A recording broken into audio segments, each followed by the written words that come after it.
ఓడలు బళ్ళు బళ్ళు ఓడలు అవడం అంటే ఇదేనేమో. కాలం కలిసి వచ్చినప్పుడు ఏది చేసినా కలిసి వస్తుంది.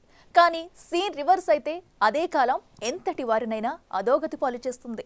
వైసీపీ ఎమ్మెల్సీ దువ్వాడ శ్రీనివాస్ ఇప్పుడు బ్యాడ్ టైం అంటే ఏంటో చూస్తున్నారు. గతంలో ప్రత్యర్థి పార్టీ నేతలపై బూతు పురాణం వల్లే వేసిన దువ్వాడను వైసీపీ నెత్తిన పెట్టుకుంది. వరుసగా 3 సార్లు ఎన్నికల్లో ఓడిపోయినా ఆయన్ని ఎమ్మెల్సీని చేసి భుజం తట్టింది. అదే జగన్ ఇప్పుడు ఆయన్ని ఇక నీ అవసరం లేదంటూ పక్కన పెట్టేశారు. నీ వలన పార్టీ పరువు పోతుందంటూ క్రమశిక్షణ చర్యల పేరుతో పర్మనెంట్ గా పార్టీ నుంచి బహిష్కరించారు. మరి ఇంత సడన్ గా తన నమ్మిన బంటుని వైసీపీ అధ్యక్షుడు ఎందుకు దూరం చేసుకున్నారు? సినీ ఇండస్ట్రీలో కాంట్రవర్సీ క్యారెక్టర్ అంటే మనకు ముందుగా గుర్తొచ్చేది రామ్ గోపాల్ వర్మ. రాజకీయాల్లో వివాదాలు అంటే ఆర్జీవి కంటే ఫేమస్ అయ్యారు MLC Duvvada Srinivas. YCP party అధికారంలో ఉండగా అడ్డు అదుపు లేకుండా నోరు పారేసుకున్నారన్న అపకీర్తిని దువ్వాడ శ్రీను మూటగట్టుకున్నారు. రాజకీయాల్లో సిద్ధాంతపరమైన విమర్శలు చేస్తే ఏ పార్టీ కూడా అడ్డు చెప్పదు. కానీ దువ్వాడ వ్యక్తిగత విమర్శలు చేస్తూ రాజకీయ విలువలకు పాతర వేశారన్న చెడ్డ పేరుతో ఫేమస్ అయ్యారు. CM Chandrababu Naidu, deputy CM Pawan Kalyan, మంత్రి లోకేష్లపై అసభ్యకర భాషతో విమర్శలు గుప్పిస్తూ పార్టీ ప్రతిష్టను మరింత దిగజారుస్తున్నారని ఇటీవలి కాలంలో శ్రీకాకుళం జిల్లా వైసీపీ నేతలే అధిష్టానానికి ఫిర్యాదులు చేశారంట. దువ్వాడ వైసీపీలో చేరినప్పటి నుంచి జగన్ను ప్రసన్నం చేసుకుని ఆయన దృష్టిలో పడేందుకు టీడీపీ, జనసేన అధినేతలపై బూతులతో విరుచుకుపడేవారు.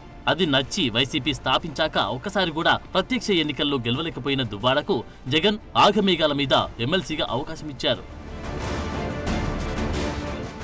దువ్వాడ 2014లో శ్రీకాకుళం నుంచి వైసీపీ ఎంపీ అభ్యర్థిగా పోటీ చేసి ఓటమి పాలయ్యారు. 2019లో టెక్కల్ నుంచి వైసీపీ అభ్యర్థిగా పోటీ చేసి కింజారపు అచ్చెన్నాయుడు చేతిలో పరాజయం పాలయ్యారు. ఆయన దివ్యల మాధురితో సహజీవనం చేయడంపై వ్యతిరేకించిన దువ్వాడ శ్రీను భార్య వాణి, కుమార్తెలు 2 నెలల పాటు టెక్కల్లోని ఆయన ఇంటి ముందు నిరసన చేపట్టారు. భార్య, కుమార్తెలను చేరదీయకపోగా వారిపైన దువ్వాడ శ్రీను దాడికి దిగడం అప్పట్లో సంచలనమైంది. దువ్వాడ భార్య, పిల్లలు రోడ్డెక్కడంతో ఆయనపై సోషల్ మీడియాలో విస్తృతంగా ప్రచారం జరిగింది. దానిపై జిల్లా వైసీపీ నేతలు అప్పట్లో అధిష్టానానికి ఫిర్యాదు కూడా చేశారంట. సొంత కుటుంబంపై దాడికి దిగడం, మరోవైపు దివ్యల మాధురితో చెట్టాపట్టాలేసుకుని తిరుగుతుండడంతో పార్టీకి చెడ్డ పేరు వస్తుందని జగన్ దగ్గర జిల్లా నేతలు మొత్తుకున్నారంట. ఆ క్రమంలో మాధురితో విహారయాత్రలు, టూర్లకు ఎక్కువ టైం కేటాయిస్తూ నియోజకవర్గ పార్టీ కార్యక్రమాలపై దృష్టి సారించకపోవడం కూడా దువ్వాడకి మైనస్ గా మారుతూ వచ్చిందట. ఓవైపు ఎమ్మెల్సీగా, మరోవైపు టెక్కలి నియోజకవర్గ వైసీపీ ఇన్ఛార్జిగా ఉన్న ఆయన కార్యకర్తలకు అందుబాటులో లేకుండా పోవడంతో ఆయనపై పార్టీ శ్రేణుల్లో వ్యతిరేకత పెరిగింది. మాధురితో కలిసి టీవీ ఛానళ్లు, యూట్యూబ్ ఛానళ్లలో ఇంటర్వ్యూలకి ఆయన ప్రాధాన్యత ఇస్తూ వచ్చారు. దాంతో పార్టీ ప్రక్షాళనపై దృష్టి సారిస్తున్న జగన్ టెక్కలిలో నష్ట నివారణ చర్యలకు దిగారు. టెక్కలిలో దువ్వాడ శ్రేణును కాదని పేదాడ తిలక్కు నియోజకవర్గ వైసీపీ ఇన్ఛార్జి బాధ్యతలు అప్పగించారు. నియోజకవర్గంలో చాలా కాలం నుంచి పేదాడ తిలక్కి దువ్వాడ శ్రేణుకు మధ్య పచ్చగడ్డి వేస్తే బగ్గుమనే వాతావరణం ఉంది. దాంతో తిలక్ టెక్కలి నియోజకవర్గ బాధ్యతలు చేపట్టినప్పటి నుంచి దువ్వాడను కనీసం పార్టీ కార్యక్రమాలకు కూడా పిలవడం లేదంట. పేదాడ తిలక్ తో పాటు జిల్లాలోని వైసీపీ నాయకులు ఎవరితో కూడా దువ్వాడ శ్రేణుకి సత్సంబంధాలు లేవని శ్రీకాకుళం జిల్లాలో బలంగానే వినిపిస్తోంది. దీంతో జిల్లా నేతలు కూడా దువ్వాడను పలకరించడం మానేశారంట. చివరికి దువ్వాడ సొంత భార్య వాణి కూడా తిలక్ తో కలిసి పార్టీ కార్యక్రమాలకు హాజరవుతున్నారు. దాంతో దువ్వాడ దైన్య స్థితి చూసి సొంత పార్టీ వారి రకరకాలుగా చర్చించుకుంటున్నారు.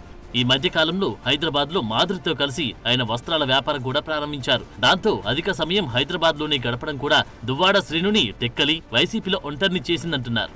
ఈ మధ్య కాలంలో అడపాదడపా టెక్కలి వస్తున్న ఆయన తన వారి శుభకార్యాలకు హాజరై వెళ్లిపోతున్నారట. ఇటీవల టెక్కలి వచ్చిన దువ్వాడ శ్రీను చేసిన వ్యాఖ్యలు కూడా నియోజకవర్గ నాయకులకి కోపం తెప్పించాయట.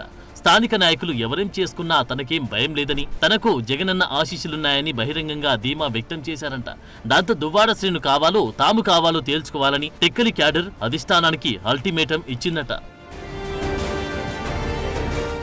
అన్నిటికంటే ముఖ్యంగా టెక్కలి నియోజకవర్గంలో దువ్వాడ గ్రాఫ్ పడిపోవడం, నియోజకవర్గంలో దువ్వాడకు కార్యకర్తలు దూరం కావడంతో ఇక ఆయన్ని పార్టీలో కొనసాగించినా ఉపయోగం లేదని జగన్ ఆయనపై బహిరంగ వేటు వేశారంట.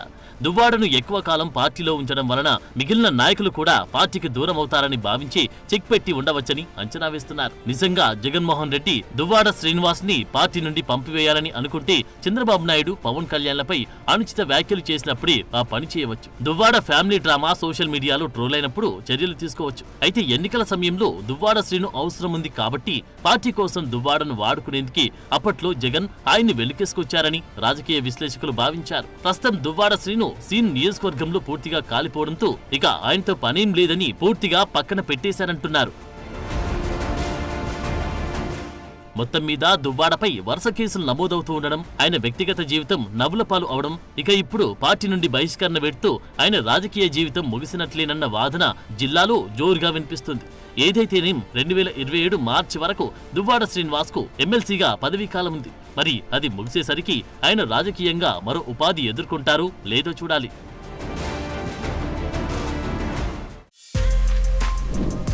For more videos like this, subscribe Big TV channel.